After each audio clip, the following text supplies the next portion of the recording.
While we're waiting, and Vanetta will soon be finished with that, I will. I want to show you this book, which was my first history book I ever did, and tell you my pitfalls in this one. This was about World War II in Evansville and the tri-state during those 4 years. And all I wanted to do originally was to write a little chintzy brochure. My father worked at Republic Aviation, and I simply wanted to tell about Republic Aviation. And the only way I knew to research was, after a couple of weeks after dead ends, was to come to Willard and start reading the newspapers. And we had the Courier and we had the Press, and so I set out to read each newspaper, every page, every day. And I did so. In the meantime, I went to Madisonville, Paducah, Oakland City, wherever they had newspapers, and began to do clipping file research and newspaper research.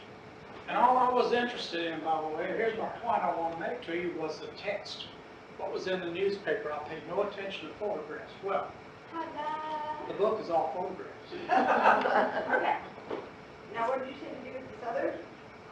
What's on it? You've got that microphone shut around. Yeah. Isn't that it? This goes in another cord, and then Oh, I got you. I got you. just any cord back there. Any old board. Got two of them? Yep. Sure. There you got it. That's it. All right. Everybody signed in? No. Everybody in their seats? No. Don't trip over those cords. Does that need a little focus? It probably might, but you know. We get this thing running right now. The little issues we've had, I had it for free. I don't know. Very good, Chip. All right, so Okay, well, I'm going to leave you good people to this for a minute. so after I had all my newsprint done, I decided, well, I got to find pictures now. And I should have been doing that all the time. My point is, plan ahead as best you can. Of course, I was an engineer. The research I did was for pumps and machines and lights and things like that. And doing pure history research was totally, I was a genealogist, true, but that's not quite this. So anyhow, plan ahead. Now, how bad that was, I came back and read the Evansville Press a second time. Because the first time through, I didn't think about civilian deaths related to World War II. So I came back and read the obituaries in the Evansville Press for all of the civilian deaths that were related to World War II. And I took alcoholic drunken crashes of the motorcycles and cars, on the way to or from work, and deaths in the plants and such as that. But I wanted to compare civilian and military death. By the way, Vandenberg County lost almost 600 men. I think I'm telling you, it's been a long time. But there were 100 civilians died, so that was the bunch of ratio was 6 to 1 of the home folks dying in World War II and the military. The first death, by the way, was an African American. He was working on a Republic Aviation plant, and a steel beam, I just thought of his name and it went away, hit him in the head, and he died on the site out there at the airport where Republic Aviation was. But you got to try to plan ahead, and these things you're into, when you get into them, you really can't read the future, what you're going to think is important next month or next year. But I should have reasoned it out. If I'm going to get the newsprint while I'm in Bowling Green, I should get the pictures they had. So I made second trips to many of these places. And that was okay. I was retired and I was just looking for a hobby anyhow. What I want to show, this was my first book, by the way, and it sold out, and the publisher, MT Publishing, decided not to reprint it. So I said, that's all of that. So my other book, which they have in the cabinet out here, I wrote it myself, and I had a good designer, a woman to design the book, compose the book, and it's all pictures and it's all matching captions. And she was very good, and we did it together, and I self-published that book. It takes a lot of money, but anybody can do this if you could come across the money. Now my money will be returned as the book sells, and the book is already half sold, but then you reprint it, see. And meanwhile, I want to put out a follow-up book to World War II, which will have Republic Aviation, a big chapter on how they built the P-47s, how they built the LSTs, how they built and ran Camp Breckenridge, and the bullet plant at Chrysler. And then I have a couple of small chapters that show how they fought in the P-47 and how they fought in the LSTs, including as many local pictures as I possibly can. So that will be my third book. You got to have a lot of patience. These things don't happen overnight. I'm going to sit and stay right here. Okay? Now, if you have questions, feel free to jump in here. I just gave this show to out of the Golden Corral to the West Side Optimist just literally an hour ago is when I got finished. Yeah. But this is a little different. What I showed them was just an early Evansville, the primitive history of Evansville. But what I want to show you is that, but mainly I want to tell you where I got these things and how I got them and how easy some were and how difficult others were. So as we go through, if you have questions either on the subject matter or something I learned to tell you, well, let's just go at it. I'll begin with the Little Ice Age, and I'm going to make these pretty quick. The Little Ice Age happened between 1300 and 1850. This was one of the many bubonic plagues which raped Europe all through those 300 or 400 years. Come and go, come and go, come and go. The Irish potato famine happened several times. People, but millions, were starving to death in those 300 or 400 years, 500 years. It was a time of great stress on the world. Yes, ma'am. So that wasn't just like a one-time thing, it was an recurring thing over what years? It was actually the weather turned cold. Now, the way they know the weather turned colder was to take the recordings on how far up, say, the river, some river in Sweden froze. And it froze 2 miles further north this year than ever has before. They didn't have thermometers, but that's how they would gauge it and record those things. When it went away in 1850, it didn't just go away. We had frozen rivers. The Ohio River froze even up to 1913. 1918 was terrible. So was that part of it? Maybe so, because we haven't had frozen rivers really 1951, 1936. I saw somebody walking on the river, not driving on it, in the 76, 77 winter. Yeah. Worst winter I So remember. see, it still does In it. the 30s, they had the river was frozen. I was about 3 or 4 years old, and I remember.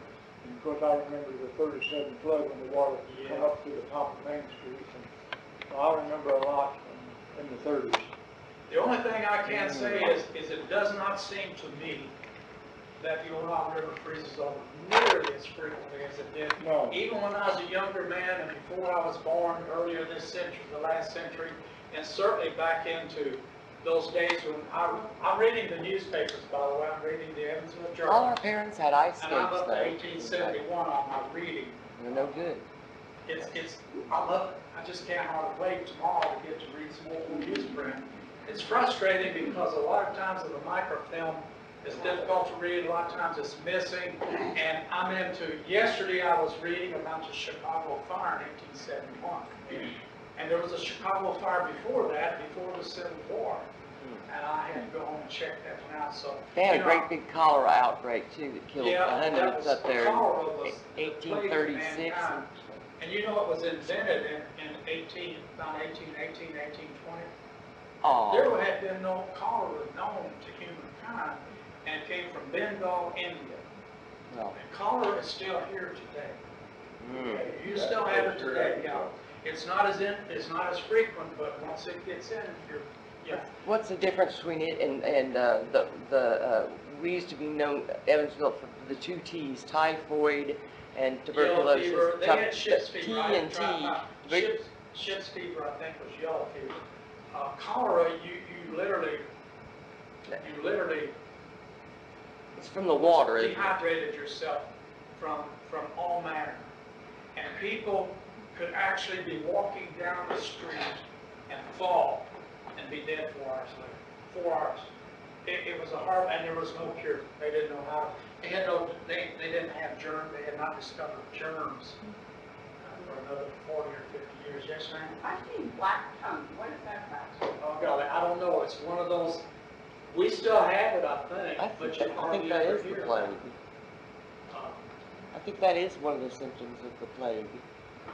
There were so many things to die from besides starvation. They had so many ways to die, and it was not.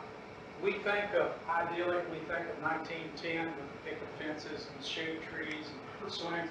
It was a lethal time to live. They had the boats.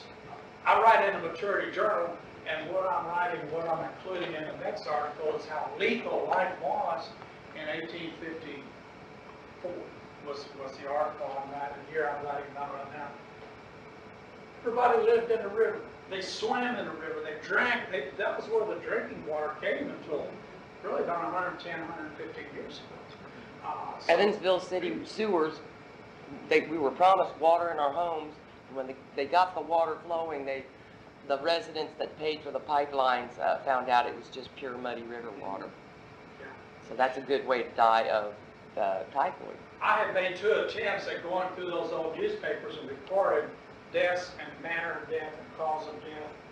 And here come along where I miss a week's newspaper, or it's so brown you can't read it, so I just give up. I've given up twice on doing that. When But I can tell you death is a high rate in Trinity, Evansville, and Madisonville, and Indianapolis. It wasn't just here. I found researching our Evansville paper that there was a very impersonal period around, in the 1870s maybe, and I don't know how far back or how, that they got another editor and became home-oriented, when before just about all of it was national news and sent in by wire, I guess, and the shipping schedule down at the wharf.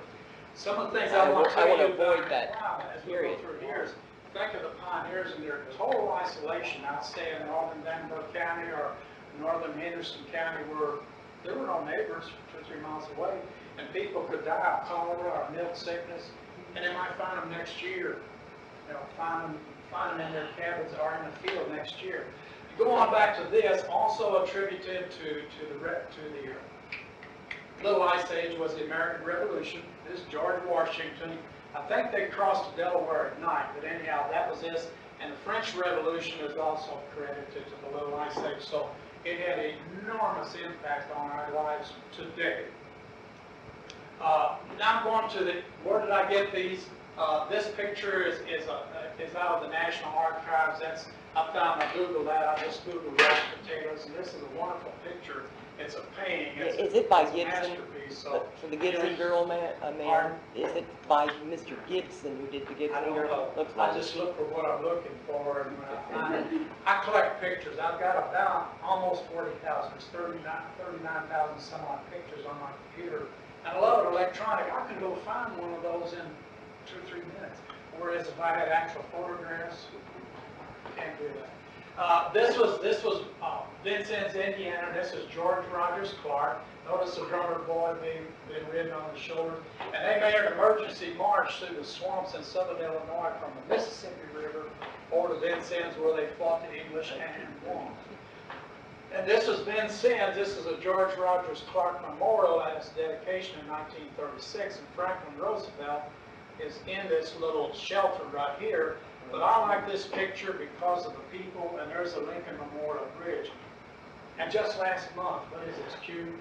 In early May, I was giving this presentation, and this nice lady said, if you could see a little girl in there in a white dress with a red parasol, that's me. So she was here, and I just love it when it all comes together like that. Lewis and Clark passed Evansville, going downstream. Now, our highways, our superhighways, the interstates are generally built on old Indian trails. Did you know that? yes. Indians were no dummies. They knew the best route. They knew they didn't want to go uphill, uphill. They would rather get on top of the hill. You know where Red Bank Road is? Red Bank Road, right beside Walmart. This was the Red Bank Trail. It went from Vincennes, came right down Red Bank Road now to Red Banks, which was Henderson. So this was the Red Banks Trail, and you know it well. This was the Angel Sight Trail, and there was another, and this is the way it might have looked. This is by a man named George Honing, and I'll tell you more about George as we go through. And this would be the Buffalo Trail, which came sort of down Harmony Way, past the zoo, and came on down to Evansville, bended down to 2nd Street, and went on, followed the river on up towards Rockport, which was where the buffalo then would cross over up here somewhere around Rockport. Yeah, Rockport, not Newburgh, Rockport.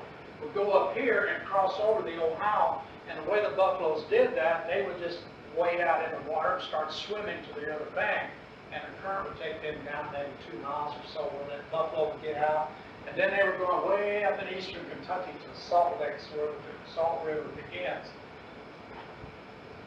Only, What year, Let- what year are you talking? pardon? What year? Are we talking buffalo here? The buffalo, what about them? What year? What year? Oh, primitive. They were there probably, yeah, this was probably since the last ice age, 10,000 years ago. The last ice age did go away and pretty much cleaned out, and this would have all been covered with ice. The ice flow came down right about into here, right between Mount Vernon and New Harmony was, but there's been probably 100 ice ages in the last 250,000 years. So ice ages come and go. You guarantee you there's another one on its way. If it's 20,000 years or 50,000 years time, it will arrive and it will dominate, and we'll all have to get out of this from. This was, I have the Abraham Lincoln book, which is a manuscript by George Honing, and he died in 1962, so I've transcribed it, and I want to print that book, and it's going to have to not be Abraham Lincoln's history, but folklore about Abraham Lincoln, because there's so many things I can never document. I'm talking about young child Abraham. Great stories about him. And in my research, we know, if you're a Lincoln student, that Abraham was back in this area, maybe in Evansville in 1844, when he was a young man campaigning for Henry Clay. That was the presidential election year.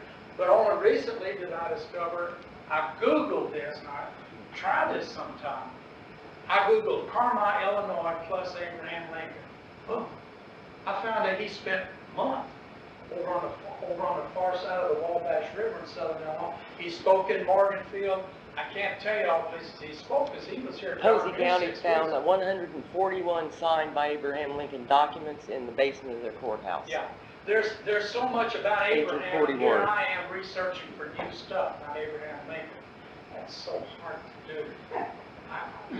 Where do you go to find? Well, one place I'm going is both in 1840 and 1844, he was in Lawrence County, Lawrenceville, Illinois, and he took their election results back to Springfield, Illinois. And in 1844, he's paid $19. I don't know what he's paid in 1840, probably $19 for doing that. Why did he end up in Lawrenceville?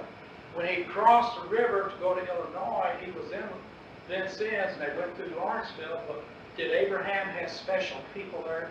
Because 10 years later, he came back in 1840 and spent a lot of time up and down the Illinois and Indiana. He spoke in Washington, Indiana, Morganfield, Kentucky, Shawneetown, Carmi, Mount Carmel, Albion, Illinois. He spoke there. All of these places. But what I'm doing is visiting those libraries now, and those new. Carmi has 2 museums and 1 library. I don't know why they have that, but I'm going to all of those. That's all I know to do, is to kind of approach, go to all of those places and see what I can see. So anyhow, when I was in Shawneetown, I found they had a ferry across the river at Shawneetown in 1802. It was a dangerous place to cross, We had only Indians. but the guy made a lot of money because he'd rob you and throw you in the river.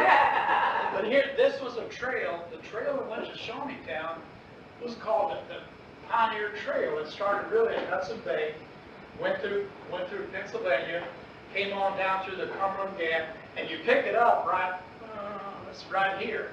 The Lincolns lived up here around Elizabethtown, and their track was on this trail, and they came up this way, across the Ohio River, and their cabin is up in here, Lincoln City. But those pioneer travelers to Shawneetown were using that same trail, and they came down this river, or this way, on down to Uniontown, to Shawneetown, and crossed over. And I really want to know more about this Shawneetown trail. I love these trail things, and it's so hard to find much information. I Google it to death.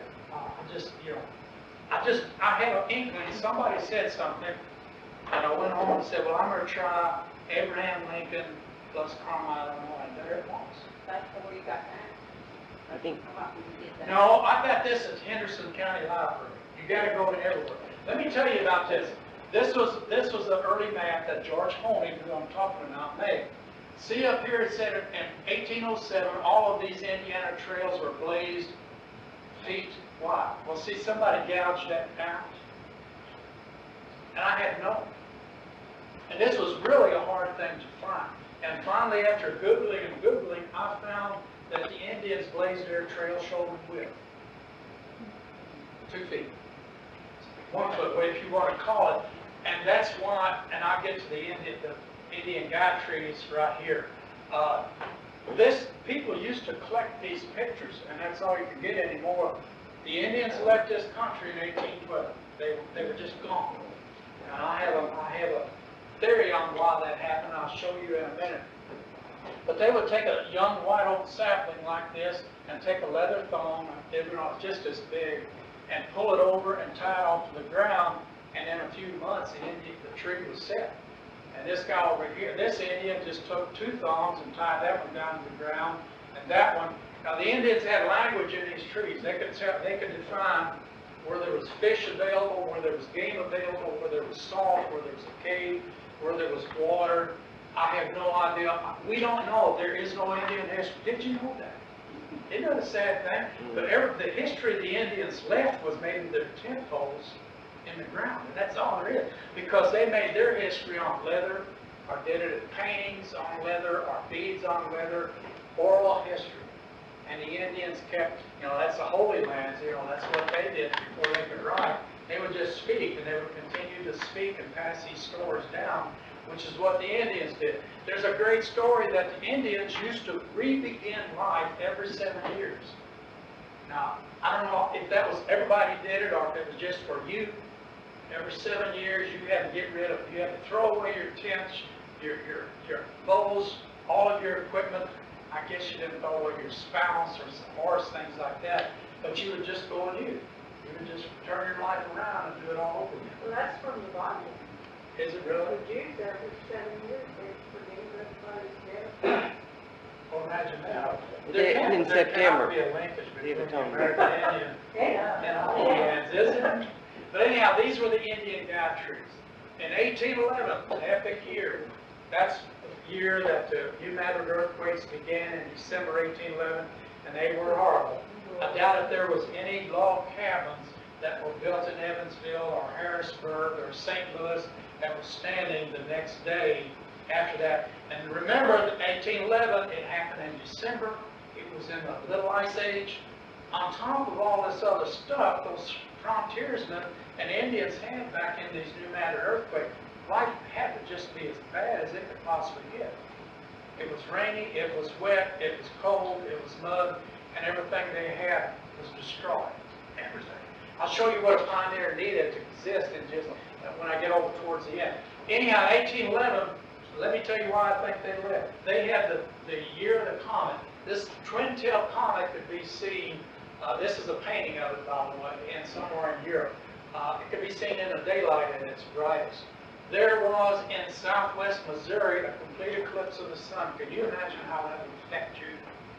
I can't imagine, if nobody told me about it, it happened today, ooh, I might want to get indoors and get under the bed or something. But these people they knew comets from oral history, but solar eclipse, I don't know. The thing that was worse was the steamship New Orleans. This was the second steamship made. It was on the first one was made on the Hudson River, and it could go out and travel on the Hudson River.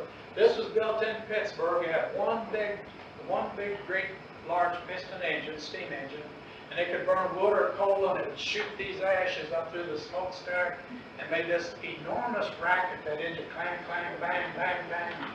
And the Indians fought it all the way down the Ohio River and on into the Mississippi River, on down to around New Madrid, where don't think anybody, I think the Indians had already sworn off that part of the land in 1811, 1812. So the Indians tried to kill this thing.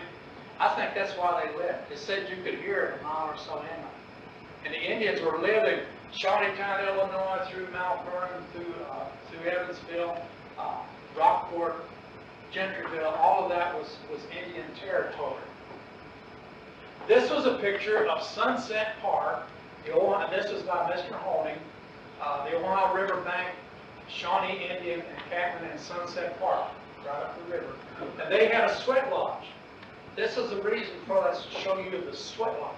Remember the sweat lodge they had out in Arizona a couple years ago? People still, that's still an active criminal case. Well, the Indians They had had, something on the TV about that the other yesterday or this morning about that. yeah, Football. it's back in the news again, I think. Yeah. They had one of those when they were trying to do that we undone it, the slaughter farm in Kentucky, and the main Indian liberal Dennis Banks showed up, built a sweat lodge, and the FBI or somebody from the U.S. Marshals came after him and took him away. Who is this George Martin you're talking Pardon me? about? Who was is George? this George Martin? George Honing was a sculptor. He did the sculptures on either side of the Coliseum here downtown. He did those two brass sculptures, and that's the quickest place you can go see his work. Pretty neat stuff. He was a great sculptor, but he was a historian. The frontier village in Rockport, have you ever been in? No, that's right. That was his. He got the WPA to do that in 36, 37, I think 38. And it's still, they really brought it back this year.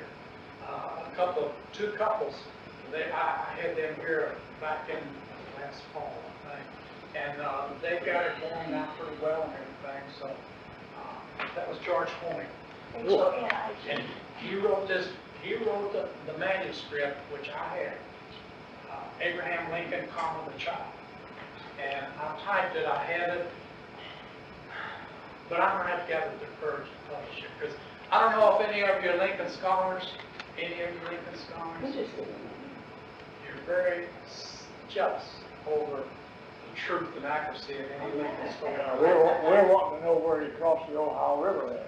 Where he crossed the Ohio, that's one of Mr. Honey's chapters. There are two theories on it. Yeah. Frankly, I did not. Honing goes into such depth on it. I will use it because he and another man were having a pitched battle over where Lincoln's crossed. I will tell you an interesting thing. I want to tell it to you now. Let me wait till I get to Flatboat. And I'll come back to Thomas Lincoln when he came to Indiana. Here was a sweat lodge, and they had a rock floor, and they would build a big fire inside there and burn that down, and then when it got through being red, they would bring river water up and wash the ashes out, close the flaps, and the sick and ill Indians could go in there for their rest and rehabilitation. That's the intent of the sweat lodge, right down the river. What period of time was that picture supposed to depict? What, say, general decade was that picture of the Indian encampment supposed to be? I suggest it was a century. May I tell you, you had the Indians, at Angel Mounds, they could pretty much date the Mississippian Indians, but we're not talking Mississippi, we were talking about Shawnee, Miami, there's two other ones, I can't pronounce their names without having them in front of me. The Indian burial ground, the great one, you can see it from right here. The Indian burial ground, and they've recovered bodies from there as late as 1910. Now, let me tell you what's there. If you look at the courthouse, and you look towards the river from the courthouse with the old jail and all of that, all the way underneath the telephone building, is that what's there? It's about 3 blocks long, and it ran from the Coliseum on to, where the courts building is on the other side of the court. It was a large, it was like 3 and a half, 4 city blocks. But it was very rough and crude. The Indians did not maintain it. Here's the interesting thing about that. The white people and the Indians used the same burial ground, apparently without problem. I gather that the newcomers, the white people, and their slaves got along very well with the Indians as far as I can tell. I read nothing of any battles, of any wars. The 8th of Meeks. I think we needed the French involved. Yeah. to start fighting in Yeah. here. But that Indian burial ground, they were digging up, I'm sure under the courthouse, under the old jail. Now, the Indians, as far as I can tell, buried and they did bury their people. Other people, you see them up on the wood boards, well, that's because they're doing it in the mountains. There's no earth. So they had to do what they had to do. And some Native Americans would burn their bodies. They had a lot of different tribes had a lot of different means and methods of doing this. But I find that right down there where you see the courthouse, boom, that was it. That was the first pioneer burying ground on the old Indian burial ground. So how long it lasted, there's just no record. The only Indian history I can really give you is that 1796 was a winter that killed many trees, vegetation, and animals and humans. 1796, part of the Little Ice Age. So, and there's some other terms about when the Indians had a real bad winter. They didn't write about hot summers, they'd write about the cold winters because that meant death. So there is that history available, which I just, museum has none. It's just really none written. Can I ask you what, those 3 blocks of burial grounds were from the courthouse to, or from what? It was just a great big irregular shape. Okay. Old Evansville was not like we see it now. It had a lot of valleys in it and hills. I'll show you a neat picture of the little church on the hill here in a minute. That was the 2nd of May. Let me get on to, this was the first college in the eastern U.S., outside of the Alleghenies and all of that. This was Vincennes in 1809. Can you believe that? 1, 2, 3 stories. Wow. 1809, they finished it in 1820, and they tore it down. It was raised in 1884. But that's history, I find that just remarkable, that they actually built a college at Vincennes. It had a cross at the top too. Yes, it did. Everything was French up there, yeah. This was a flatboat, not necessarily, there was no pictures, but the first one was built in 1810 at New Harmony, and it took the crops of 3 families to New Orleans. Now, the way they built the flatboat was very interesting. It was crude. You had whatever size, whatever shape you wanted, and they would go out in the fall, and right at the river's edge, they would start building their flatboat upside down. And then when the spring floods and high water came and began to float it, they would just kind of swoosh it over and pump it out and then put in all the other stuff that they had to have, and then they would load it in. A lot of times they were sending potatoes and hogs, hams, shoulders, bacon, all of that to New Orleans. There's a great story. It's in my 2nd book, but I don't have any pictures of it. A man that lived in Henderson all his life, from the prime pioneer days, and probably died out in 1880, 1890. I'm not sure, I haven't researched that to find out. He made 17 flatboats in his life and went floated them to New Orleans. He walked home. That's what my great-great-grandfather 17 did times. every year for his parents, and it took him 2 months to walk home. Yeah, it was a long time. If you were rich, now when Abraham Lincoln and Allen Gentry went to New Orleans in 1829, they kicked around down there for a week or so and came back on a steamboat, which there were not many steamboats in 18. You saw the first one in 1811. By 1829, 1830, there might have been 2 or 3. It certainly wasn't 50 or 100. So anyhow, that was Abraham and Allen Gentry came back by steamboat. The steamboat captains really resented those Posey County farmers not putting any kind of lantern on their flatboats. But imagine a person that would spend practically all year. I'm sure somebody else was growing a crop and paying him. And he would build a flatboat, and then he and 1 or 2 other people would take it down. And then you get the joy of walking back home. And being robbed because 17 everybody knew yes, that what he was with doing. the gold coin that they would have, or maybe He had a money belt to keep him John from being James robbed. Orman, I want to try. You were going to tell the story about Abraham Lincoln and Say it again. you said when you got to the flatboat, you were telling us about the 2 places Lincoln crossed, maybe. Yeah, Thomas Lincoln. the farm. Thomas Lincoln, I could tell this story better later on, but let me tell it while I'm thinking of it. Are you all in a hurry? No. I'm supposed to be done here in 5 minutes. I don't care if you all want to hang around as long as you want. When you get tired, you don't have to apologize, just to say, I'm tired, and I'm going home, and I'm hungry. I'll call you pretty soon. And they're staying over till midnight anyway. All right, Thomas Lincoln he knew he had to come to Indiana. Why did he come to Indiana? Well, I'm going to get ahead of myself, but I'm going to go ahead and tell you. It's 1816. I'm going to tell you about John James Audubon came here in 1811, and he cursed Henderson in 1816, and he sold everything and left in 1817. And he didn't pay for his land either. One of my great heroes I have discovered recently this year is Judge John Pitcher. John Pitcher's too far away. I'm going to tell you more about him in a minute. And I'll tell you his history. It's enormous. It's what he did. He tutored Abraham Lincoln into the law. Then John James Pitcher tutored Alvin Hovey into the law, who was governor of the state. Can you imagine a man that did those two things? What a man. And what a person he was. But I'm going to come back to that later. Abraham Lincoln wanted, the family, it was in 1816, that was a year without a summer, and I'll tell you what that was all about. It was desperate. It was horrible. The further north you lived, the more likelihood you would die that summer of starvation. Over and around Elizabethtown, the summer of 1816 was cold and rainy.